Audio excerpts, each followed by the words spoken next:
Number 3, we find this call to cultivate community. Typically inside of churches, we kind of have this structure of how church works, right? The first thing we ask of people is to believe what we believe how we believe, right? Second, we ask people to behave like we behave. They need to learn to act, smell, think, dress, pray, sing worship songs the way that we do. And once you've believed and then learned to behave, then you can belong. You can become a part of us and who we are. And I would contend that an embedded ministry is a ministry that learns to take this model and turn it upside down on its head. I love the story in Luke chapter 19 of Jesus entering into the town of Jericho, and in the middle of a crowd, he called out to a tax collector that had the courage that day to climb a tree. His name was Zacchaeus, and he said, Zacchaeus, I'm coming to your house today. And a lot of times we read that and we think maybe Jesus had like a nice brunch or lunch with Zacchaeus.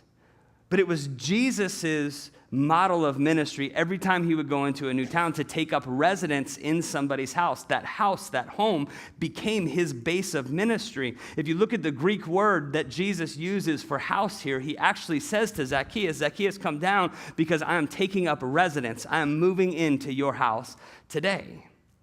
And we find that a tax collector was offered a seat at Jesus' table, that he was offered insider access to Jesus' ministry, and something powerful happened when he was given a seat at that table. We don't know the dialogue. We don't know what transpired over the course of those days or even weeks that he was with Jesus, but we see the end of Zacchaeus' story that everything had changed. Why? Because Jesus said, I'm going to be your friend. I'm going to invite you into my community, and you might be a tax collector. I don't care. You might not believe the things that I believe. That's okay. We'll figure that out later. You may not act, think, talk like I do, but man, there's something powerful that happens when we say you belong in our church.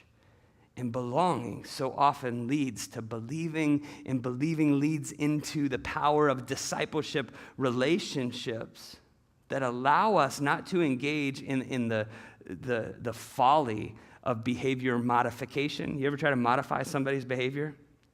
I've got 4 boys at home. Let me tell you, it doesn't work.